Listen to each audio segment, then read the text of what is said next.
was a Naval Academy graduate, and when he graduated, the Air Force Academy did not have an academy. So he had a choice, because 25% of each graduating class out of Annapolis or West Point have the opportunity to go into a service different than that academy. So Bill selected to go into the Air Force, which he did. And after graduation, Bill served in Korea, and he has told me that he is the singular person for winning that war.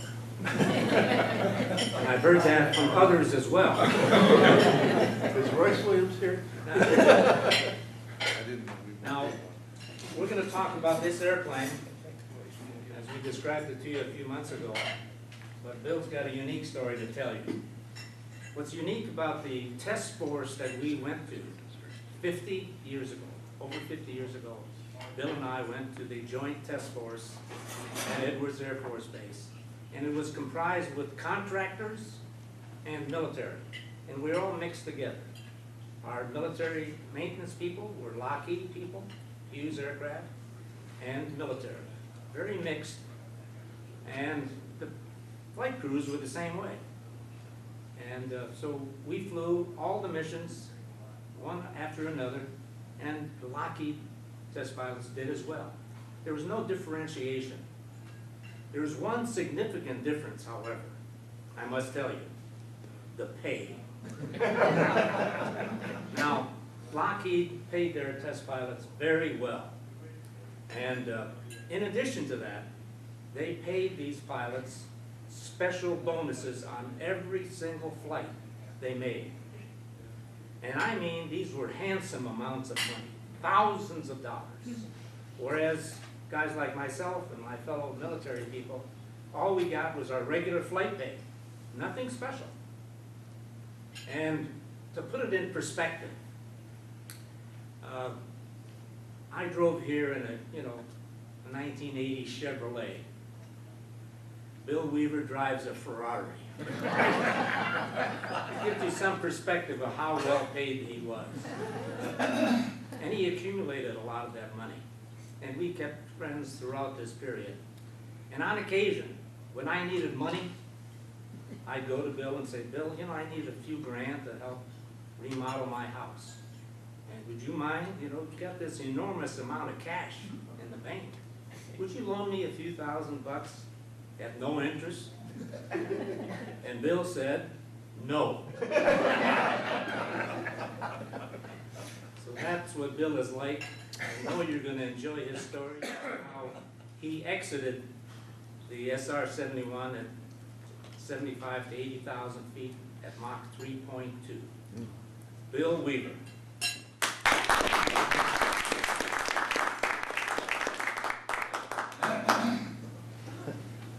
Thanks, Sam. I think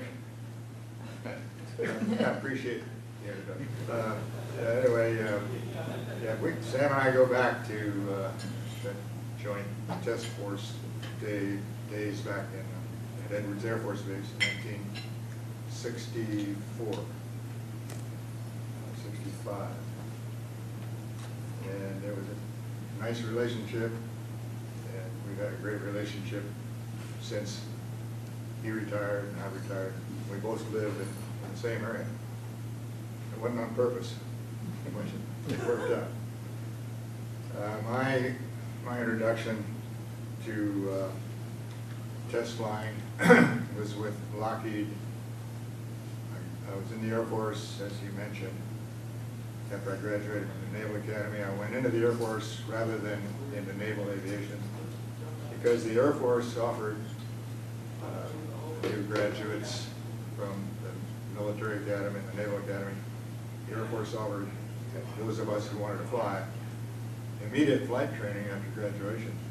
My classmates who graduated from the Naval Academy and went into naval aviation had to wait and spend 18 months on a destroyer or something like that before they were even admitted into flight training. So by going into the Air Force, I got 18 months head start in flying, which was what I wanted to do. I was in the Air Force, I got through my flight training in the Air Force in time to go to Korea. The war was still going on. was there for 9 months. And the war ended, and I came back to, was transferred from Mid Korea back to Valdosta, Georgia, to be an instrument, that was the instrument school for the Air Force, the instrument instructor, and also the 94C, Lockheed F-94C interceptor project there, and also F-89 interceptor program. The F-94C was my introduction to an airplane with an afterburner. That was one of the very first airplanes with the afterburner. A great airplane. But the base at Valdosta, Georgia was probably the least desirable place you could be in the Air Force. When we came back from Korea, they said, okay, returning war heroes, you can have your choice of command, 2 choices of command and area, and I chose my 2 places I wanted to be. With Luke Air Force Base as a gunnery instructor, which is what I've been doing, or Nellis Air Force Base, Las Vegas, as a gunnery instructor. And so they sent me to Valdosta, Georgia as an instrument instructor, and diametrically opposed to what I wanted to do and where I wanted to be. Valdosta, Georgia, right on the edge of the Okefenokee Swamp. That's what it's noted for. It's also noted for having every insect that has been known to inhabit North America surrounding Valdosta and that swamp. I liked Korea better than Valdosta, and I didn't like Korea very well. And I figured, well, God, if that's what they're going to do to me. Out of Valdosta, my next assignment would have been 2 other very undesirable assignments. Anyway, I ended up, I had to get out of the Air Force anyway. My mother passed away, and I had 2 brothers that needed adult supervision. Boy, did they ever. So that's when I decided I'll put in my resignation. In the meantime, I had been able to fly this great Lockheed airplane and meet a lot of Lockheed people. And I was able to get hired at Lockheed, but not as a test pilot. I didn't have enough flight time to meet their requirements. 1,500 hours was the minimum flight time requirement to get on with flight tests at Lockheed. So I went to work as a flight manuals engineer, working on flight manuals. One of the flight manuals that I was working on was the F-104, which was a brand new fighter that Lockheed was building, and great airplane. They were gearing up production, and they were having issues with people and pilots. After a year of nagging them, trying to get on with flight test, and combined with the fact that they were getting kind of desperately low on pilots, they said, okay, Bill, just go up to Palmdale and join flight operations up there as a production test pilot on the F-104 and the T-33, which is the trainer jet they were still building. So that my pay immediately doubled by doing that. And another nice feature of doing that was that I got to fly again. That's 1956. That's when I went up there, December '56. That's actually when my test pilot career started. The 104, F-104 was a Mach 2 airplane, the very first operational Mach 2 airplane. As the ESR was the Mach 3 airplane, the YF-12, A-12 also. But after being at Palmdale, flying 104, building up time in that, I noticed a lot of the pilots up there, not a lot, but a few of the pilots up there at Palmdale, engineering test pilots and production, were kind of disappeared. And they were no longer going to work there at Palmdale. And I'm kind of wondering what is happening to these guys. three of them in particular were, very capable, very sharp. We knew they were still with the company, but then we didn't see them anymore. And after a while, the word got out. There's a real secret program going on. It's so secret, we can't even find out where these guys have gone. What's happening?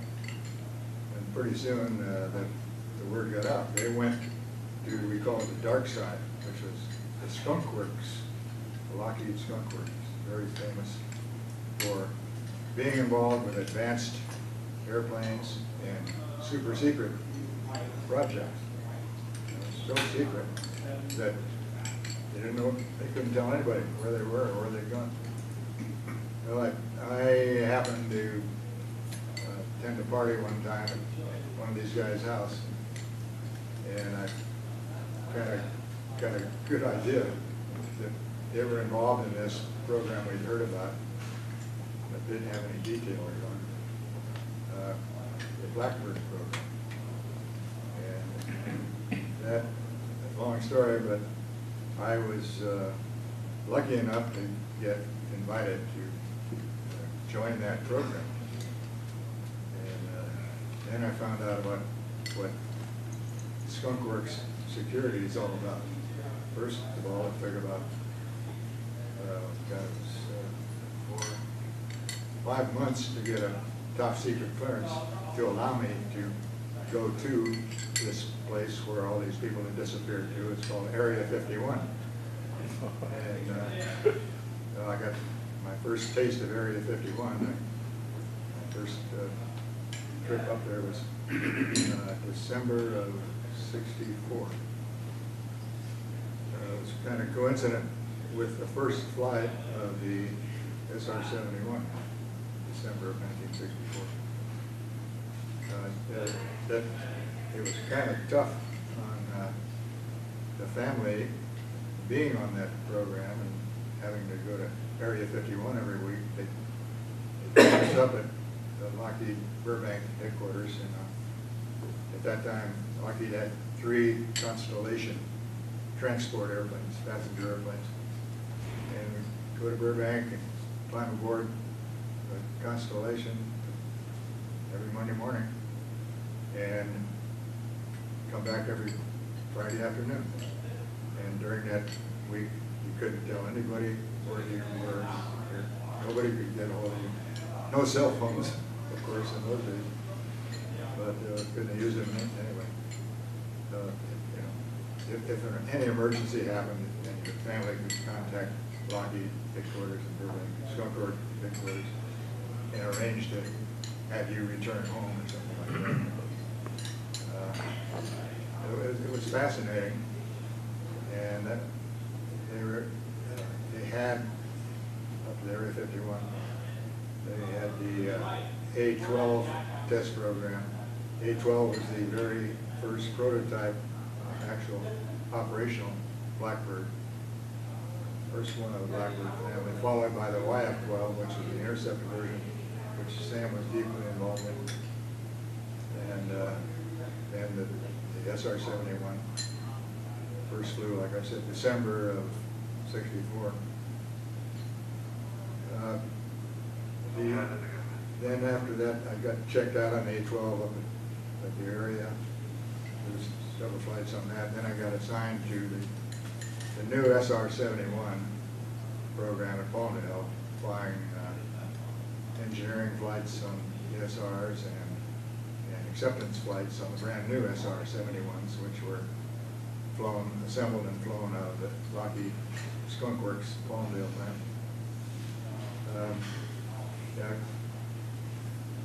That's when I met Sam, when I was up there at Edwards.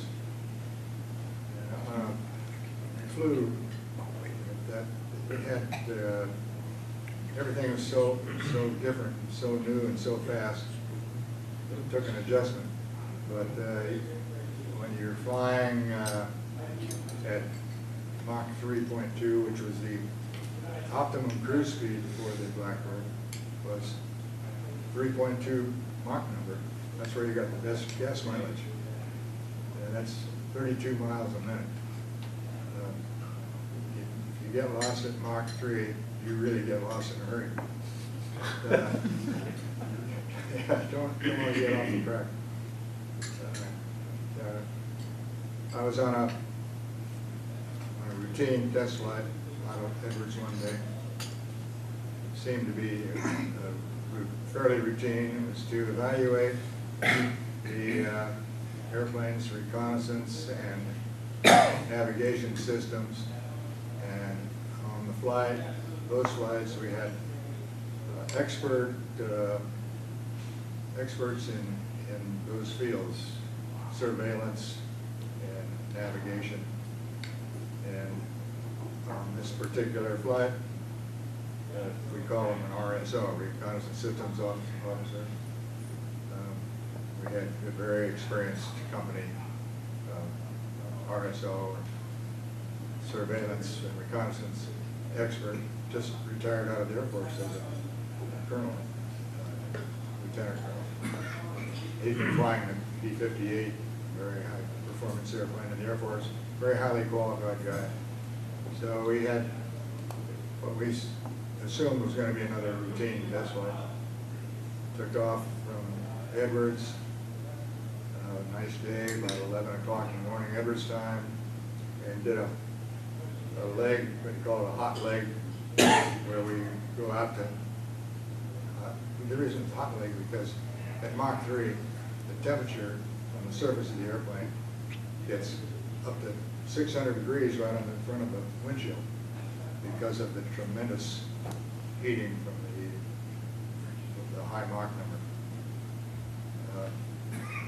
Other parts of the airplane get up to 1900 degrees in the engine inlet area. We took off and headed east for about an hour, a little over an hour and a half, head out on a hot leg, and then the plane called for refueling, take on another full fuel load, and more or less repeat the program out to the east. The first leg was routine, everything nominal, working okay. And the second leg, after taking a full load of fuel off the tanker, as we climbing back up to our cruise Mach number and altitude, but you intercept Mach 3 or 3.2, somewhere around 75,000 feet on a normal profile. And then maintain that Mach number and do a cruise climb, maintaining 3.2 basically Mach number. And gaining altitude as the fuel is reduced as you get lighter. And then this particular mission called for a program turn over a waypoint over Texas, Delaware, Texas. And it was autopilot. And I noticed as I was getting up to cruise speed and altitude that there was a engine inlet programming issue. It appeared to be kind of increasing, decreasing, and it indicated the automatic inlet control system. These inlets are huge, the engines are huge, and they have that inlet air coming in at 3 times the speed of sound. It has to be reduced to subsonic speed by the time it gets to the face of the engine, which is way behind the engine, the front end of the engine. So anyway, I had to go to manual control of the forward bypass doors to control that. And when I hit the turn point, the autopilot cranked it around the 35-degree bank, and I opened the bypass doors to increase the margin between what they call an inlet unstart and normal operation. Inlet unstart on this airplane was not a pleasant event. It is caused by improper inlet scheduling and the unstart means that shock wave with the supersonic Mach 3 air goes down to just below Mach 1, just before it enters the engine inlet. That shock wave is expelled, accompanied by this huge bang and this really excessive yawing and pitching moment. And we had, that was a fairly normal occurrence in those days, those earlier days. And if the inlet control was working, it could actually restart or recover itself. But anyway, one of these events happened, and no matter, even if you knew it was going to happen, it's hard to get used to it. It's a tremendous bang, and like an explosion, and then the airplane does a big, excessive, immediate yawing toward the bad engine. In this case, another objective of this flight was we were looking at trying to improve fuel, reduce drag, and improve fuel efficiency by moving the center of gravity aft, which reduces that trim drag. Yeah, so kind of complex. Yeah, but moving the center of gravity aft also reduces longitudinal stability of the airplane. So anyway, the combination of these events and a very, very severe unstart, the airplane immediately went over from 35 degrees to 60 degrees and also pitched up. And I knew what was going to happen because I had to stick the full left corner of the cockpit, and the prime and bank rate weren't affected at all, no response at all. It's the ground going. And I knew we were just going to be along for the ride then. I tried to call Jim in the back seat on the intercom. My intent then, when I knew it was going to pitch up and break up, was stay with what's left of the airplane, if you can, and ride it down to a lower speed and altitude. I didn't think we could survive an ejection at Mach 3.2 or 3.18, the actual number. And I tried to tell Jim the same thing, but the G forces built up so rapidly and they were so high that nothing came out as garbage. Later found out that on the voice recorder, the tape we had, nothing was, comprehensible, garbled, and then I blacked out. So, like I said, my intent is to stay with whatever's left of it, and we'll get down whatever's left of it. Hopefully, we'll still be there, and it'll be a lower speed and safer to eject. Well, the first thing I remember after that thought, stay with it, was, boy, I'm having a terrible dream. It's a bad nightmare. I sure hope I wake up real fast. And then it became more and more conscious. I realized, oh, geez, that wasn't a dream. That really happened. And God, I must be dead. Being dead doesn't feel bad. I feel okay. Kind of a euphoric, drowsy feeling. What's everybody worried about?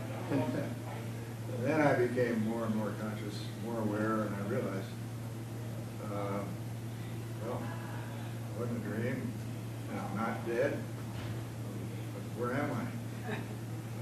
I could feel myself kind of falling, but I wasn't tumbling or anything, kind of falling, and I knew somehow I was out of the airplane. I had no idea how, because I had not activated the ejection system. And all of these automatic devices that are in the system, in the ejection system, to protect you, I figured all those automatic things rely on actual activation of the ejection system, which I hadn't done. The first thing I was worried about was tumbling, because at those extreme altitudes, there's not enough air density to prevent, if you start rotating. This was a big concern on the fairly recent high altitude skydives from the balloon at 128,000 feet 2 years ago. They were really concerned about that fact. Part of our system has about a 4-foot stabilizing chute, part of our parachute system, that deployed automatically. And I assumed, well, I didn't do anything to activate the automatic system, but I could feel I was falling, and I was not tumbling, I was falling vertically. Well, that little chute must have opened. And then the next thing I was worried about was the big main chute.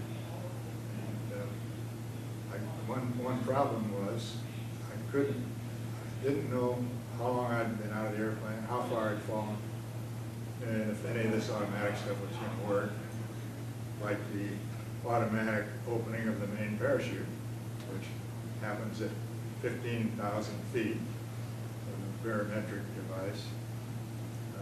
But I couldn't determine or have any idea how high I was, because my pressure suit faceplate was completely iced over.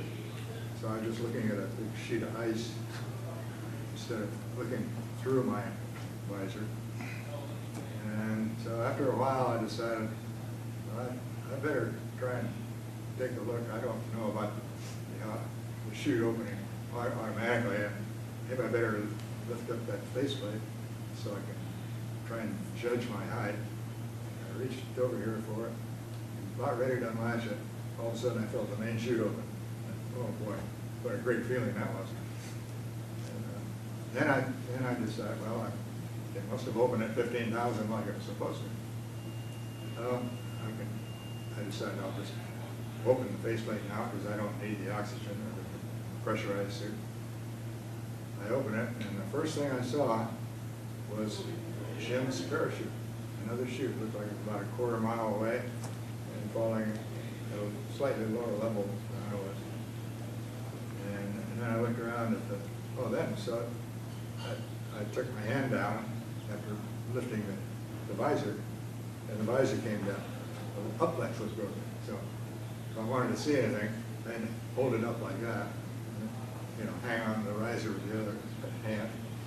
And all I could see was miles and miles and miles of desolate country, no signs of habitation anywhere, and snow on the ground. It was January 25th, and a cold front had gone through the area following a snowstorm. I didn't even know what state I was over, because I knew the turn had started in that Texas area, western Texas, but at the Four Corners up there, and the turning radius of the SR-71 at Mockingbird was about 100 miles. So I figured, well, somewhere, Texas, New Mexico, I don't know. And but what I did know, I was certain, was that we're going to have to spend the night there, because as far as I could see, there were no signs of anything. But one of the problems with that, though, is that because I had to hold the visor up like this, I couldn't manipulate the parachute visors to turn the chute to look in any other direction. I just came down that one direction. And it didn't look promising. So then I was trying to figure out, well, we're going to have to spend the night here. And what did they teach me in survival training? I wish I could remember all that stuff.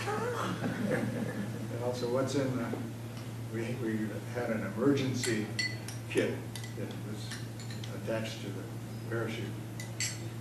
And I was trying to remember what was in that. But I knew that there were 2 oxygen bottles in there, because I was alive and breathing that oxygen. And it also, the pressure suit had been inflated, or was inflated. So I couldn't remember everything else, but I I did remember that before landing, jumping and landing on your parachute or seat back, this kit, we had a lanyard on that kit. You pulled the lanyard, and the contents of that kit would extend on that lanyard, so you didn't have the big bulky thing to land on and break a leg or something.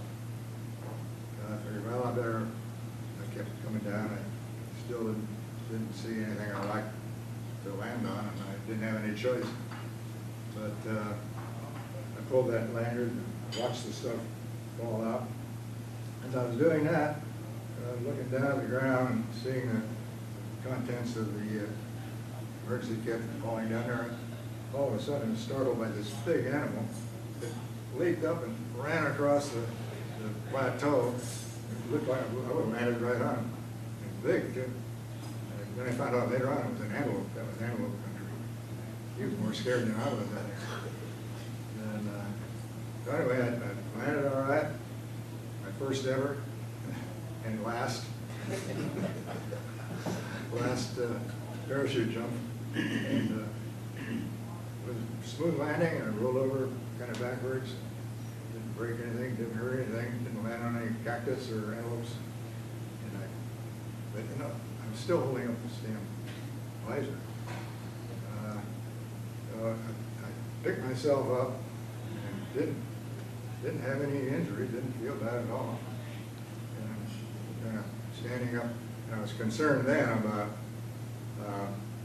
landing in this type of terrain and at this time of year. There could be high winds. And we're always very concerned about parachuting, having to parachute in a high wind at Edwards or Palmdale, because it was usually pretty windy up there.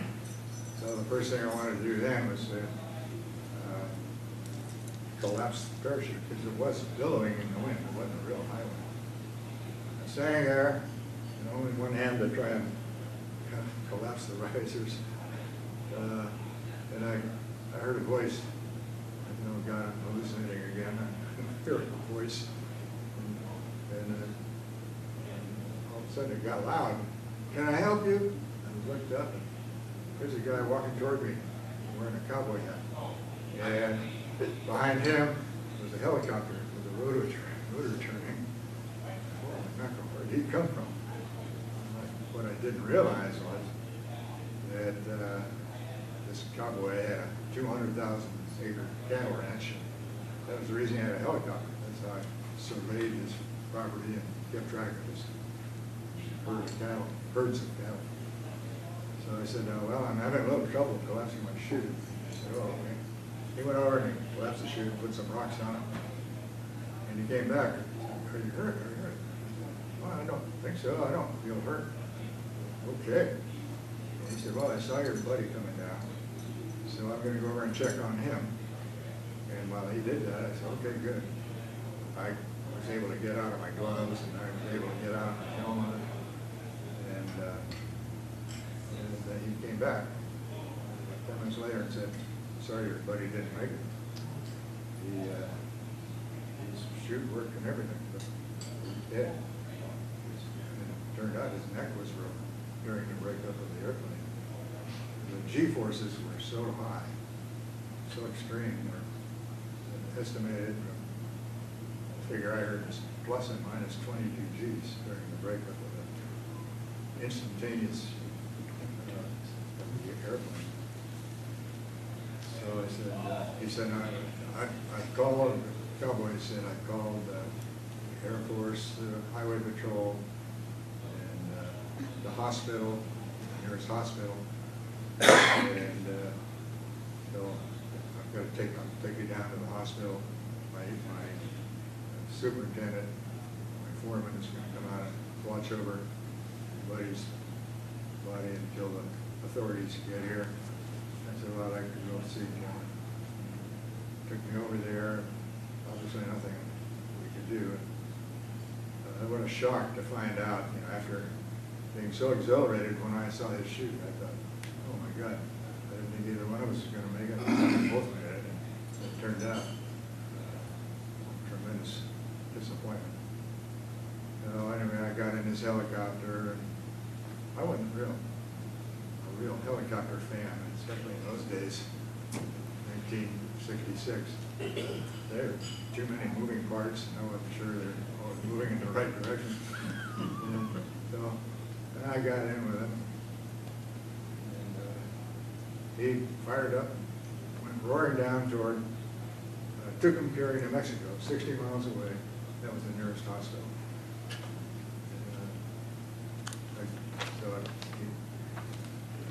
By this time, I was a little concerned about the helicopter getting there because, like I said, I didn't know much about helicopters, but I knew a lot about red lines. I could see the airspeed indicator here. The red line was 85, and he was doing about 100.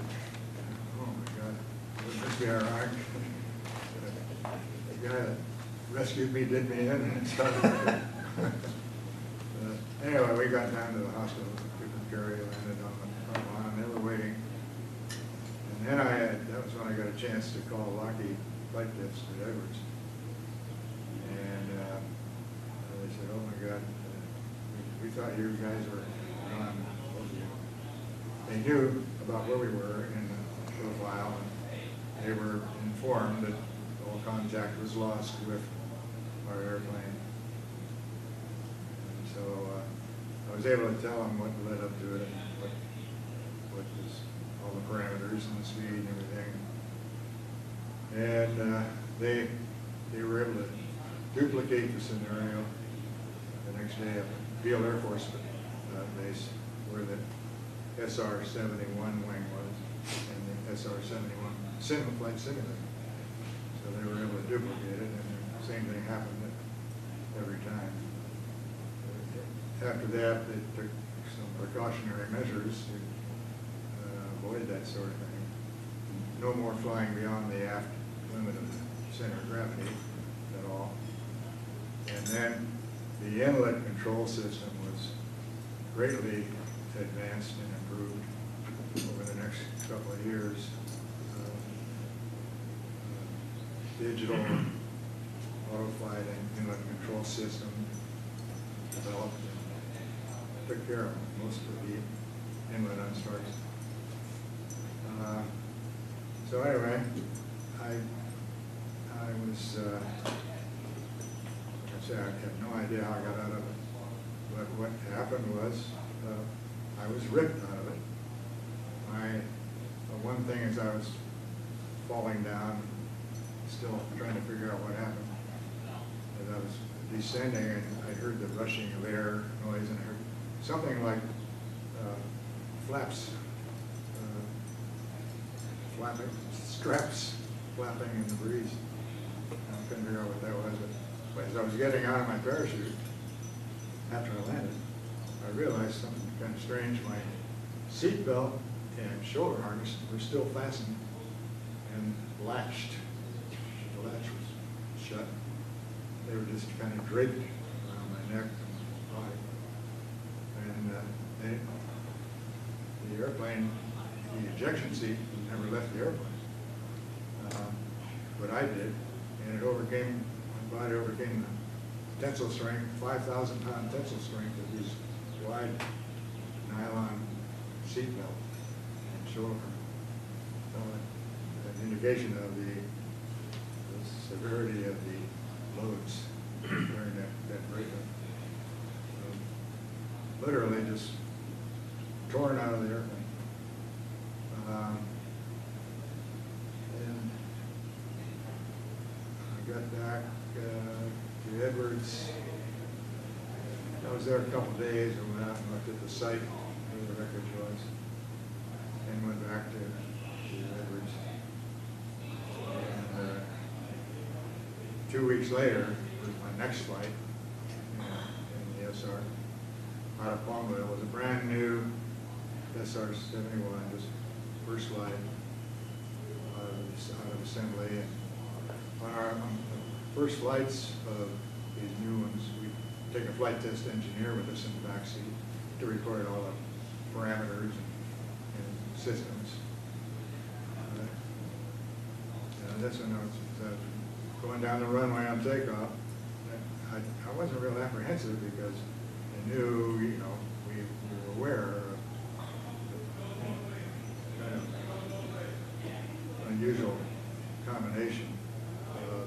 events that led to that, and that we avoided, hopefully again. Roaring down the runway, I lifted off, and I heard a voice on the intercom say, Bill, are you there? I said, yeah, George, what's the matter? Oh, thank God, I thought you might have left. The back seat, the back cockpit, has no forward visibility, just two side windows, little side windows. So for that reason, on the panel at the front of the aft cockpit, it's all instruments and can't see anything forward. But for that reason, they have a big red light on the master warning panel in the back cockpit that says pilot ejected. Lifted up, the red light came on. He was not convinced that I had very much confidence in this. But fortunately, that wasn't the case. It was a bad micro switch on the front ejection seat. Anyway, that was my most alarming moment and event in a 30-year career at Lockheed as a test pilot. After the BlackBird program, that was January '66, and I was up into early '68. Then I kind of ran out of stuff to do on it. The Air Force had just most of the action, operationally and also test-wise. And I got dragged over to a brand new program at Lockheed called the L-1011, large transport airplane, passenger airplane, carrying 300 passengers, beautiful airplane. And just at the beginning of that, but boy, it wasn't my choice. I didn't have any choice. But here I'd gone from flying Mach 2 and Mach 3 airplanes since 1957, I guess. This is now 1968, 69. So I go from Mach 2, Mach 3, down to Mach 0.9. Top speed, the L-1011. But it turned out to be a very good move, because there was just, I was on that for actually until I retired in 1986. I've never flown much multi-engine. Well, most multi-engine time I had was in the BlackBirds up until that point. This one had 3 engines. But, I was able to fly that and enjoy it for many years, and learn all about commercial transport flying, which served me in good stead later on. After I retired from Lockheed in January of '86, I was a FAA designee as a flight test pilot on the L-1011. The company the FAA designated me to be a company designated engineering representative test pilot. When I retired, that carried over into a consultant, and I've been still doing that, consultant to be our flight test pilot for the FAA. And very highly paid. Barely paid. But stingy. So anyway, that's in a nutshell, encapsulated my career as a flight test pilot, which somebody asked the question earlier. And I never regretted any of it. It's been really interesting. That also got me involved with a project for a company called Orbital Sciences Corporation, which purchased an L-1011 in May of '92, had it modified over in England to carry a huge rocket underneath the airplane, to carry that and then take the rocket up to 39,000 feet, drop it. So I've been doing that since '92 when they bought the airplane, and that's still going strong. We had 36 missions with our L-1011, putting satellites into orbit. For NASA, the Air Force, some foreign customers, Brazil, Argentina, Spain. And that's been real interesting. Kind of taken me around the world. Bill, would you like some questions now? Okay, question? Okay, any questions, folks? Yes, sir. One just occurred to me, and that is, when you were wrenched out of that aircraft, and then you were, when you landed and you were taken to the hospital, what kind of injuries did you have?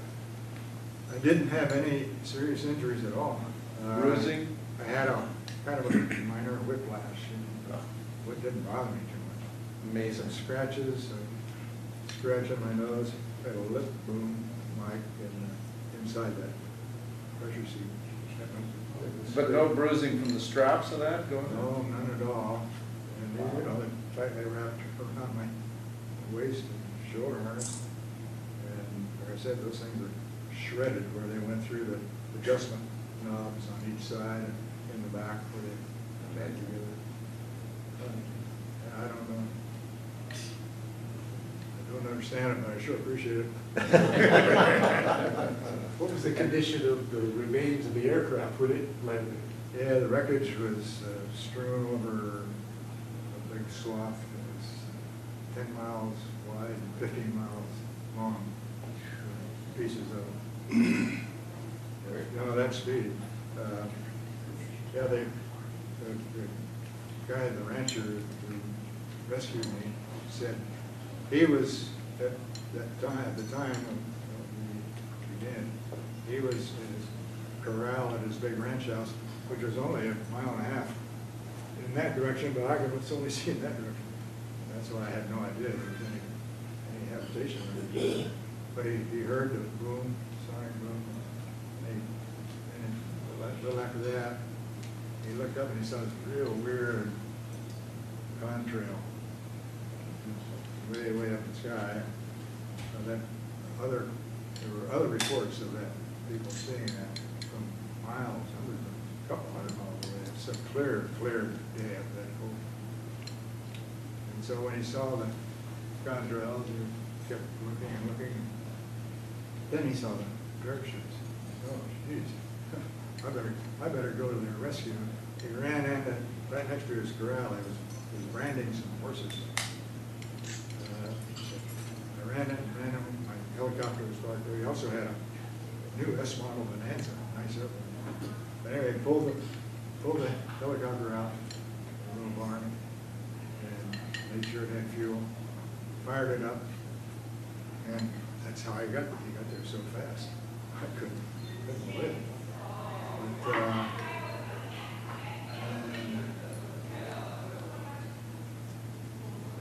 lost my train of thought.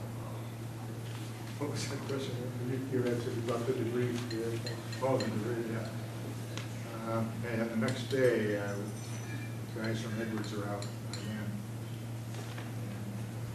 And took a tour of the wreckage to see what was left, what it looked like. And that was it was all over the place. Anyway. Any other questions? All right, that's always a sign of a good brief. Did anybody ask you if you wanted a little time off after that before you strapped another one on to your backside? Yeah, I got 2 weeks. With pay. Did you miss a paycheck?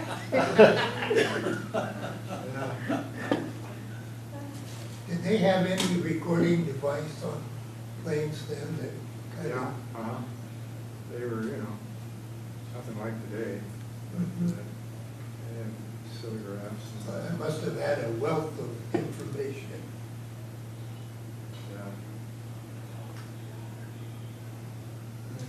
Yeah, things are so different now. What they built the SR, the BlackBirds, before computers, slide rules, did a great job. in all of Kelly Johnson's projects, every one was done ahead of schedule and under budget. It's amazing. The guy's a genius. Gave money back to the military project. Well, the first one, he was actually involved with P-38 and then with the P-80, the first operational jet. The P-80 program, that from the award of the contract to go ahead until the first flight, 143 days. Unbelievable. Now it'd be 143 months. Amazing. Well, I want to thank you very much. This is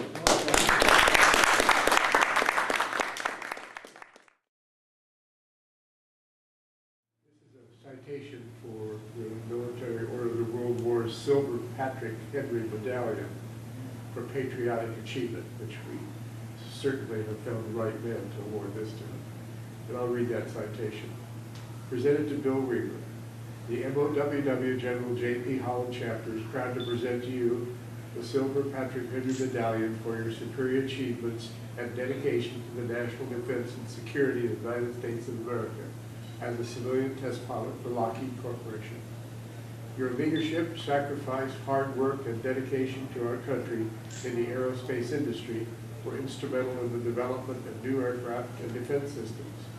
Your endeavors ensure the security and superiority of this great nation, the United States of America. Companies, the companions and friends of the General J.P. Holland chapter wish you the very best in life, and may God bless your future service. Signed, Nicholas J. Rivka, Chapter Commander. Thanks.